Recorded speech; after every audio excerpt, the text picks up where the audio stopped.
The Master Tavern Keeper's History of the Old World.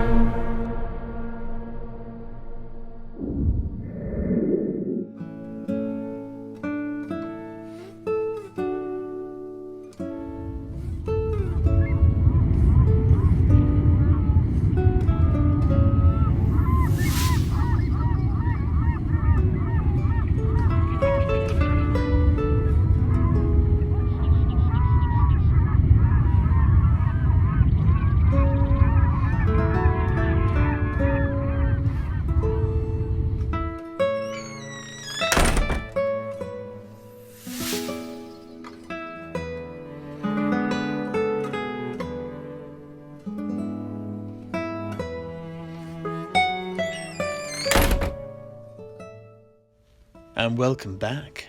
Is everybody in? I'm about to begin. So, to answer Senior Apprentice Steiner's question as to why the lizardman Marco Colombo encountered on the beach wanted the Skaven captives he had offered up, and for what purpose, we will need to follow the trail of the Skaven race back to their iniquitous beginnings, then onto the shores of Lustria, and then back again to the old world. Now, as Heinrich told us, the 3 Skaven that the skinks took from the beach were not going to a good end. I've no doubt that they were brutally sacrificed back at the Lizardman's temple city in an attempt to sate the unquenchable thirst for Skaven blood that the Lizardman god Sotek possesses. However, if this is the case, then the question must be, why does Sotek thirst for the vitae of the ratkin?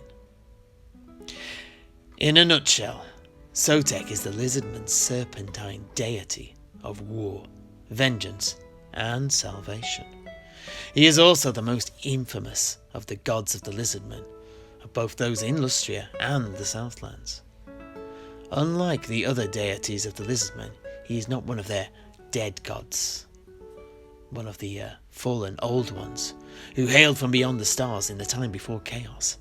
Rather, he is a new god, perhaps a hitherto unknown old one, who was called forth by the lizardmen themselves, in particular the skinks, during a period of immense suffering in Lustria, a time known by the lizardmen as the Age of Strife, that lasted for about 1500 years. The tale of the Age of Strife and the rise of Sotek was communicated by some of the Slan Mage priests of Lustria to the great protector of the hidden city of Zlatlan, the Slan Mage priest Zwazamul, in the aftermath of the plagues, the massacres, and the subsequent rise of the god. It was Zwazamul who then bade his skink scribes in Zlatlan to commit the tale to writing, and through this, the worship of Sotek spread to the skinks of the Southlands. It was also from these writings that our old friend Ibn Jalaba, the Arabian scholar, learnt of the events during his long convalescence in the Lizardman city after he had returned there as an old man. And from Ibn's lips did it come to me. Oh, and don't worry.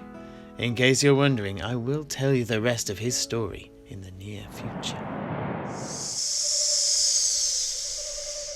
At the time of the 300th cycle of this world, the 2 moons shall unite and summon forth the rodent god and his evil spawn to deliver plague and pestilence upon the land named Lustria. Anyway, like so many things, the coming of Sotek was prophesied by the ancient old ones. However, the prophecy was unknown beyond a single temple city and its Slan Mage priests. Now, as Heinrich intimated earlier, the holy prophecies of the lizardmen were written down on golden plaques, like the ones that Marco Colombo returned to the skinks on the beach, by the very first Slan Mage priests in the time after the old ones have disappeared. An event that coincided with the coming of chaos to our world and was caused by the collapse of the two portals to the stars, known as warp gates, that had been created by the Old Ones and positioned over the two poles. Rest assured that we shall talk about this tragedy in the near future. But for the moment, know that this event changed the history of our world and has doomed us all. We live on borrowed time, a gift from the elves of Ulthuan that, unfortunately, is but a determined push away from being taken away from us. The end times will come, it's just a question of when. We can lay the blame for this squarely on the hubris of the Old Ones, but blame does not change the facts, and ultimately serves little purpose in life. Something worth remembering, young neophytes. Anyway, not only did the calamity sweep away the Old Ones, it also caused the first cohort of Slan Mage priests, the strongest and most able of their race, to perish. However, before they too faded out of history, they committed all of the teachings, plans, and prophecies of the Old Ones to golden plaques that the surviving lizardmen so treasure, and Marco so very insightfully sought out and returned to them. The particular prophecy concerning the rise of the serpent god was written down on only one single plaque, which was locked away in the golden temple city of Chaqua, in the heart of the continent of Lustria. It foretold that in the age after the coming of chaos, a strange race of rat spawn would invade the lands of Lustria, and that this would herald much suffering and the loss of both many cities, including Chaqua itself, and countless lizardmen lives. But before we go any further down that road, I think it is time we addressed one of the big questions of our age. Where did the Skaven come from? Our city is currently being held hostage by the Ratkin, but few in the city can answer this simple question. They are not native to Lustria, I can assure you of that. They appeared much earlier here in the old world. Alas, their birthplace was right here in Tilea, in the ruined city of Kavzar, that lies somewhere to the northeast of us here in Tobaro, within the Blighted Marches. The whole of the great ocean separates the lizardman and the degenerated spawn of the horned rat. So, please allow me to unravel the mystery of how these two particular ends meet. However, first, let us look at the origin of the foul ratman. As has been mentioned before, it is detailed in our very own Tilean myth, the Doom of Kavzar, also known as the Curse of 13. Now, I found an ancient copy of this while I was searching for some old dwarven treasures for the Guildmaster a few years ago, and I have preserved and translated it. I feel that at this juncture, it is probably worth just reading it out in full. I have tried my best to keep the ancient meter, unlike some other translations I have come across.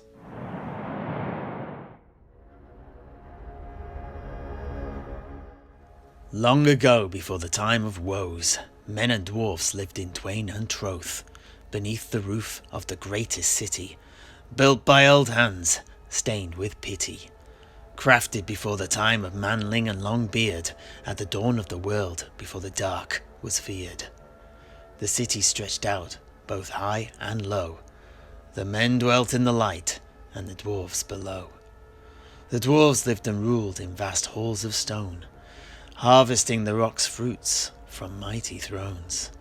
The manlings reaped the fields of corn, in whose bountiful patchwork the city was born.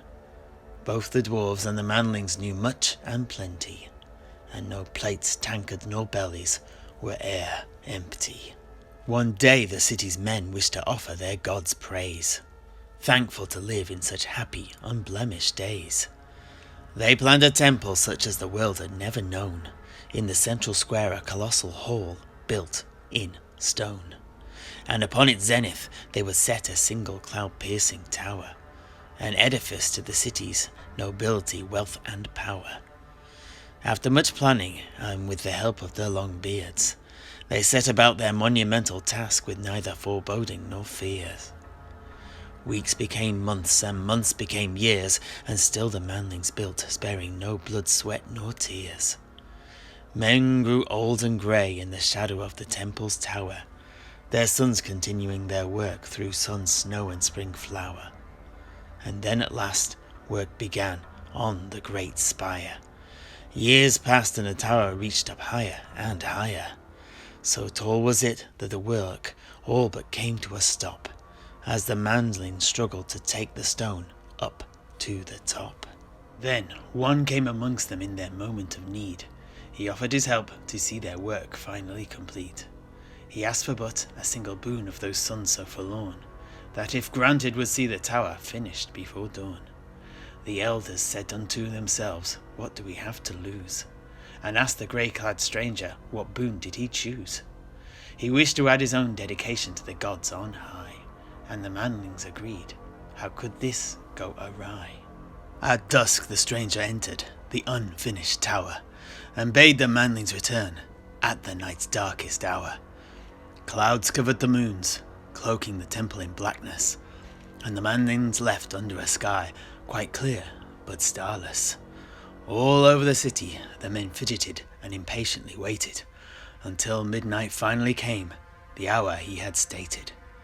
They gathered again in nervous anticipation at the temple square. The wind blew and the clouds parted, and in awe did each man stare. The temple rose, an unbroken lance, stark against the sky. It was pure and white, and gleamed cold in the eerie moonlight. At its very peak, a great horned bell hung heavy and still, a dedication to the gods by the stranger's will. But of the stranger himself there was not a single sign. He had vanished without a trace, or parting last line. The manlings rejoiced that their father's work was finally done, exultant that their long-sought day had at last come. But then the great bell began to move and slowly toll. Once, twice, thrice did the sonorous sound roll. 4, 5, 6 times the bell rang out loud, and the torpid pulse of the bronze giant silenced the crowd. 7, 8, 9, the rolling of the bell grew louder still, and the manlings clutched their ears against the mounting shrill. 10, 11, 12, and then a dreaded 13, and at the 13th stroke a great storm was released. High above, the dark circle of more sleep shone bright, but all else fell ominously silent that night. The manlings fled to their beds with great haste and speed, frightened and puzzled by the portents they'd seen. The next morning they arose to find darkness all around. Brooding storm clouds loomed large, and the rain poured down. Black like ash, the rain fell onto cobbled streets, slicking the stones with dark iridescence beneath each man's feet. At first some of the manlings gave the event no more thought. They merely waited for an end to the downpour in which they were caught. But the wind and rains grew stronger with each passing hour, and thunder struck the heavens and lightning wreathed the high tower. The days stretched into weeks, and still the rain didn't stop. Each night the bell tolled 13 times, and the city began to rot. The manlings became fearful, their prayers going unheard. The rains fell yet stronger, and black winds slowly swirled. The twisting shrouds left naught but flattened corn in their wake, and the stockpiles the men had stored went rotten where they laid. The manlings went to the dwarves and beseeched them for aid, but the longbeards were unconcerned that up above it still rained. For in the bosom of the earth they were all warm, all dry, and all right, leaving the manlings to hide in their dwellings, each quivering with fright. They sent some of their number to travel to faraway lands, but no help came back to them. Alone they would have to stand. Some went to the temple to pray and to offer sacrifice, but found the temple doors closed to them, locked from the inside. The rain grew yet heavier, and hailstones fell from the sky, crushing the last of the crops and causing the livestock to fall and die. The great bell tolled a death knell for that fell-doomed place, and soon dark stones cleft the heavens, eager to lay waste to the hearths and homes of the men so dastardly maligned, and after many grew sick and died in ways unkind.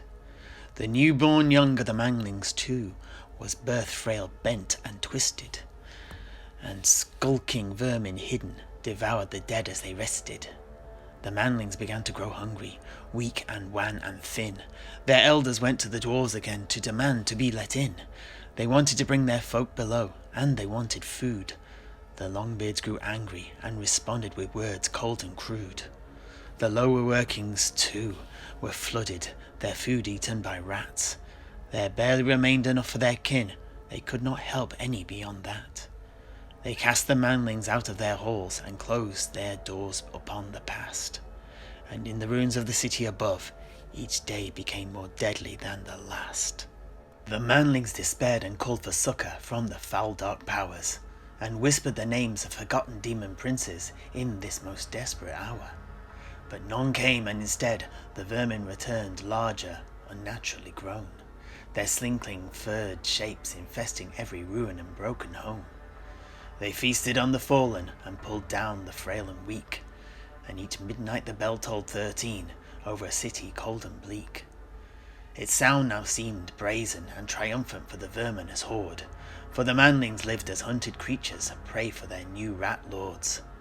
Ferocious rat packs roamed the streets in search of those who could not fight, killing all they found alone and feeding with glee and spite.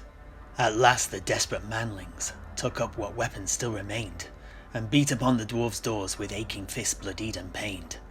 They threatened that if the Longbeards did not open up their doors, then they would drag them out and shave them with their rusted swords. But even to these unforgivable threats, no reply came from within, and the manlings took up wooden beams and broke down the doors to get in. The tunnels were dark and empty, and there were no angry foes. Stealing themselves, the pitiful remnants of the city descended down below. In the ancient hall of kingship, they found the last of the dwarves, now naught but gnawed bones and scrapes of beard and clothes. And there too they saw by their torches myriad eyes in the dark, each glittering like liquid midnight as the rats closed in on their mark. The manlings stood back to back, fighting for all their lives, but against such implacable ferocity there was no chance that they could survive. Against their countless numbers of the verminous horde, their weapons could do nothing to stop so many fangs and claws. The tide of monstrous rats flowed over them one by one, dragging each down to be torn apart in but a moment, lost then gone. Again and again yellow chiseled teeth sank into their soft fleshy meat, the dark tufted mass drowning out their screams with their hideous chittering squeaks. Right, so that was my translation of the old Tilean tale. It is the earliest known record pertaining to what we can extrapolate will become the children of the horned rat. However, the rats in this story are just that, large rats, such as still accompany the verminous horde today. I think we have all seen the packs of them patrolling the streets of Tobaro here since the invasion. But what of the ratmen holding the whips that accompany them? These do not feature in the Doom of Kavzar. This is because they had yet to arise. However, they soon did. And the reason, you might ask? Well, the reason was something called warpstone. I suspect that you have not learnt anything about the substance we call warpstone, or Aben-e-Kat, as Ibn Jalaba used to call it, at the guild. Dwarves, quite rightly, do not have any truck with the stuff. Apart from old mad Alaric, that is. But that's a tale for another day. However, the Skaven most certainly do. You must have noticed the weirdly glowing crystals that some of our city's occupiers carry as trinkets, or others wield as powerful weapons. That is warpstone. Raw magic from the realm of demons, severed from whence it came and crystallized here in our world. We shall have a longer discussion about it when we talk about the Great Catastrophe, but for the origins of the Skaven, it is enough to say that it is warpstone that gave rise to the true ratmen we all so despise. Now, one of the effects of prolonged contact with the hateful stuff is that it causes mutations. Limbs grow in bizarre places, existing body parts change, horns sprout in profusion, and so forth.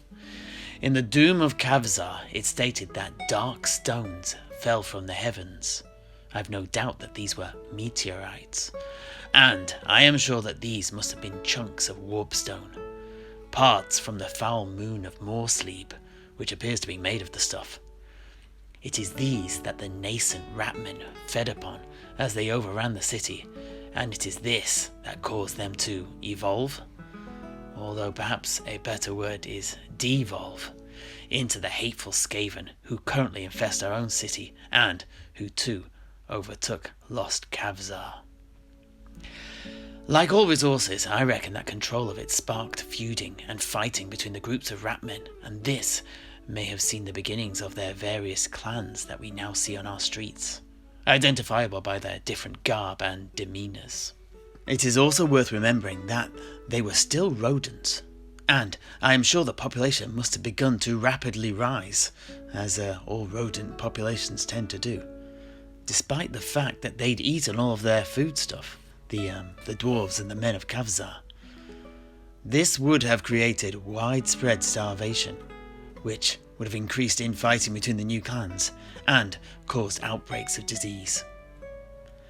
As with the populations of man, as food and living space become scarcer commodities, there is but one solution: expansion.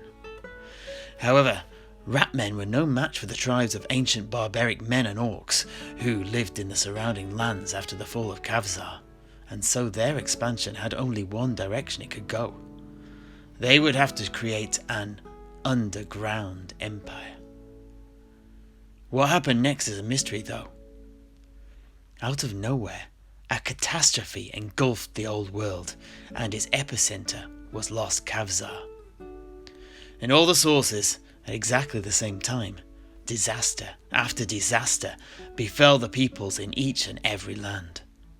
It felt like the whole of the old world was beginning to crumble as a mysterious titanic force exploded out in all directions from the blighted marshes. Huge tidal waves rose up from the ocean and drowned everything in their path. Long dormant volcanoes burst into life, and many lands were torn up by geysers, drowned in lava, and riven by earthquakes. The spine of the World's Edge Mountains itself began to buckle as groundbreaking power shook its very foundations, and the dwarves in their mountain holds saw their very civilization collapse before their eyes. This was forever after known as the Time of Woes. But what actually happened? An elven mage and scholar of my acquaintance, something of a pariah, truth be told, had a very interesting hypothesis as to what had transpired. Now, the Skaven, no doubt, had considerable quantities of warpstone from the fallen meteorites, and it appears as if a class of warpstone-spawned sorcerers arose and became prominent amongst the race of ratmen. The elf had made a study of the machines of the Skaven and their makers, and from this work he had come up with an interesting idea that explains the Time of Woes. He told me that there is a propensity amongst the Skaven race to avoid hard toil, if at all possible, in favour of achieving the same end through sorcery and the use of machines. This proclivity has been at the heart of some of their greatest achievements, but also their worst disasters. It means they are constantly trying to attempt incredible feats through the most obtuse and arcane means, simply to avoid a bit of honest hard work. When it works, it is astounding. When it doesn't, it is inevitably disastrous. The mage suggested that these early Skaven sorcerers may have gathered together a very large amount of warpsbone to power some kind of machine that would either have carved out a network of tunnels for the Ratmen, although as this would actually take time and a modicum of patience, it is the less likely option, or a contraption that would amplify the sorcerer's powers in order to perform some grandiose ritual that would complete the feat in an instant. The more likely option. If this was the case, then a vast amount of power would have been required to be built up in the ruins of the city, a process that would have taken weeks. However, here is the crux of the elf's idea. The one thing you can rely on Skaven technology is its unreliability.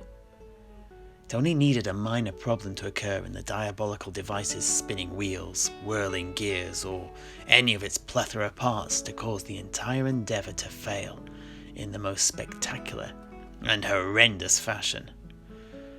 Can you guess which occurred? Here is a hint. Nothing remains of lost Kavzar now. Where it once stood is a series of collapsed caverns, tunnels and trenches littered with blackened and shattered debris. Although, what lies within these is a mystery. Anyway, the elf mage suggested that if the Ratman's machine had gone awry, then the current state of the lands there is exactly what you would expect in the aftermath of such a disaster. The elf thought that it would have released a tidal wave of raw, magical energy that would have burned its way through the underground chambers of the city and then expanded out like a toxic, burning poison, devastating the very foundations of the world with its malevolent power. In the immediate area, tunnels would have collapsed, buildings would have been shaken to pieces and fallen where they stood, and both the city and the surrounding land would have caved in on themselves, and in the eons after, created the blighted marshes that we now know today. This event occurred around 1600 years before the start of the imperial calendar, by the way. Now, immediately after, it appears that the Skaven race began a great migration from their birthplace, and from there, they began to stretch out across the entire world. This may have been a natural response to the catastrophe, or perhaps it was directed by the race's ruling class of sorcerers. I cannot say. Now, prior to this point in history, tales of Ratmen are but recorded in a few ancient Tilean scrolls. However, after the disaster, stories of Ratmen slowly begin to crop up all over the world. And if you plot a timeline for when each of these tales took place, you find this. The earliest can be found near to the rumoured location of Kavzar, just across the sea from us here in Tobaro. But from there we find mention of the Ratkin all across the old world. Then, later, down into the Badlands, and, after that, in the Far East and the Southlands. But not Lustria. At least not for a considerable amount of time afterwards. Now, during my time amongst the Tuareg of the desert in Araby, I heard a tale of a clan of Ratmen who once, long ago, stalked the desert. The original name of the clan that found themselves in those arid lands, now this was about 1,420 years before the imperial calendar, at least by my calculations. Anyway, the name of that clan has been forgotten, but what the world now calls them is very well known to us, especially here in Tobaro. They were the forebears of Clan Pestilence. The human tribes of the desert harangued and hunted the verminous interlopers, and the Skaven survivors of these attacks fled underground. Here, far below the sands, they found mysterious tunnels, known about by the Tuareg, but taboo to enter. It is these that would eventually lead the Ratmen down beneath the great ocean and across the globe to Lustria and the Lizardmen. And this is where we will turn our attention next. Right then, young neophytes, my tankard is dry. and I refuse to go on any further until I get a refill. Who would like the honour?